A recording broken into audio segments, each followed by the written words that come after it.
దేశవ్యాప్తంగా సంచలనం కలిగిస్తున్న ఆపరేషన్ నుమ్కోర్ ఇప్పుడు పెద్ద చర్చకు కారణమైంది. ముఖ్యంగా వయా భూటాన్ మార్గంలో హై ఎండ్ కార్లు ఎలా భారత్లోకి వచ్చాయని, ట్యాక్స్లు ఎలా ఎగవేత అవుతున్నాయో, ఆ కార్లు ఎవరు వాడుతున్నారు అనే ప్రశ్నలు నడుస్తున్నాయి. ఈ కేసులో కొత్తగా కేంద్ర మంత్రి బండి సంజయ్ చేసిన ఆరోపణలు, మాజీ మంత్రి కేసీఆర్ కు సంబంధించిన లగ్జరీ వాహనాల నేపథ్యం గురించి ప్రశ్నలు వేయడంతో వేడి పెరిగింది.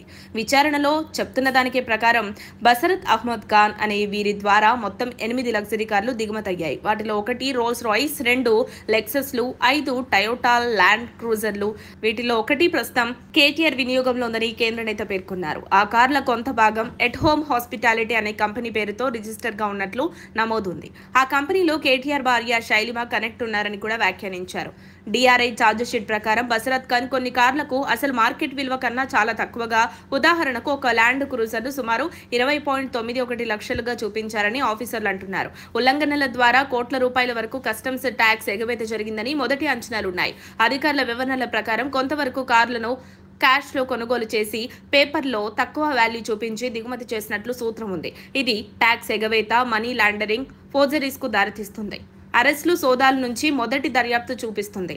అమెరికా, జపాన్ వంటి దేశాల నుంచి కార్లు తీసుకుని దుబాయ్, శ్రీలంక మార్గాలతో వాయిదా మార్పిడి, తర్వాత రైట్ హ్యాండ్ డ్రైవ్ గా మార్చి నకిలీ పత్రాలతో ఇంగిత భారతదేశానికి దిగుమతి చేయడమే ఆరోపణలున్నాయి. శంకించదగిన పాయింట్ ఇది. భారతదేశంలో సెకండ్ హ్యాండ్ కార్ల సామాన్య దిగుమతిపై పక్కా పగడ్బందీగా నిబంధనలున్నాయి. ఆ నిబంధనలను సరిగా పాటించకపోతే అధికారులు అడ్డుకుంటారు. కానీ ఈ నిబంధనలు తుంగలో తొక్కి వివిధ రూట్ల ద్వారా కార్లు భారత్లోకి తెప్పిస్తున్నారని అధికారులు అంటున్నారు. కేంద్ర మంత్రి బండి సంజయ్ చేసిన ఆరోపణల తర్వాత ఈ కేసు సామాజిక వర్గాల్లో పెద్ద సంచలనంగా మారింది. కేసుల పరిధిలో ప్రముఖులు, సినీ వ్యక్తులు కూడా అడ్డదారి లింకులతో పట్టుబడినట్లు వార్తలు వస్తున్నాయి. రాష్ట్ర ప్రభుత్వం కూడా దీనిపై విచారణ ఆదేశించింది. రవాణా శాఖ నుండి కమిషనర్లు సంబంధిత అధికారుల ద్వారా ల్యాండ్ క్రూజర్ల కొనుగోలు ఎలా జరిగిందో పరిశీలిస్తూ ఉన్నారు. అవసరమైతే ప్రభుత్వంగా చర్యలు తీసుకుంటామని స్పష్టం కూడా చేశారు సీఎం రేవంత్. ఒక్కోడి నుంచి DRI, customs, income tax, GST, ED, state police వంటి ఏజెన్సీలు కలిసి విచారణలో భాగమయ్యాయి. నిర్వహించిన దర్యాప్తులో కొన్ని రాష్ట్రాల్లో, ముఖ్యంగా కేరళలో భారీ సోదాలు చేశారు. కొచ్చి, తిరువనంతపురం, మలప్పురం, త్రిశూర్ తదితర ప్రాంతాల్లో పరిశోధనలు జరిగాయి.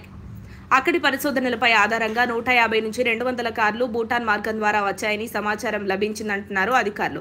బాధిత నెట్వర్క్ చాలా వ్యవస్థీకృతంగా పనిచేస్తోందని, మరియు కొన్ని సందర్భాల్లో కార్లు విడగొట్టి మరీ రవాణా చేసి ట్రాన్స్పోర్ట్ నంబర్లు మార్చి వేర్వేరు రాష్ట్రాల్లో మొదట రిజిస్టర్ చేసి అనంతరం మార్కెట్లో విక్రయిస్తున్నారనేది అధికారులు గుర్తించారు. ఇది సాంకేతికంగా క్లిష్టం, ఎందుకంటే కొన్ని దేశాల్లో లెఫ్ట్ హ్యాండ్ డ్రైవర్ గా ఉత్పత్తి చేసి వాటిని రైట్ హ్యాండ్ గా మార్చి ఫేక్ పత్రాలతో దిగుమతించడం వంటి ప్రక్రియలు తోడుగా ఉంటాయి. సాధారణ ప్రజలకు పెద్ద సందేహం ఒకటే, ఎందుకు చెక్ చేయకుండా లేదా సరైన పన్ను చెల్లించకుండా ఇలా ఖరీదు తక్కువ చూపించి వాహనాలు ఎందుకు వస్తున్నాయి? సెలబ్రిటీలు, పెద్ద వ్యాపారస్తులు ఇలాంటి కార్లలో తిరుగుతూ ఉంటే పన్నులు చెల్లించి ఉంటే మంచిది, కానీ వేరే మార్గాల్లో వచ్చినట్టు కనిపిస్తే న్యాయ వ్యవస్థ వెంటనే స్పందించాలని ప్రజలు కోరుతున్నారు. ప్రస్తుతం విచారణ దశలో నిజాలు వెలువడుతున్నాయి. ఎవరు నకిలీ పేపర్లు ఉపయోగించారో, ఎవరి బెనిఫిట్ చేసుకున్నారు, ట్యాక్స్ ఎగవేత ఎంతవరకు జరిగిందో అన్న దానిపై ఏజెన్సీలు వెనకాడుతూనే ఉన్నాయి.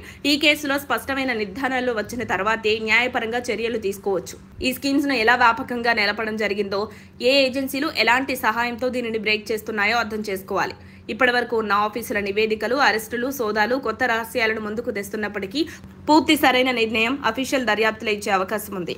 ఎవరి పక్కన ఏ స్థాయి తప్పిదం ఉందో దర్యాప్తు తేల్చాలి. అప్పుడే ప్రజలకు, ప్రభుత్వాలపై, అధికారులపై నమ్మకం కలుగుతుంది. మరిన్ని అప్డేట్స్ కోసం మా కాయ్ టీవీని సబ్స్క్రైబ్ చేసుకోండి. మా వీడియో కనుక మీకు నచ్చినట్లయితే లైక్ చేయండి, షేర్ చేయండి.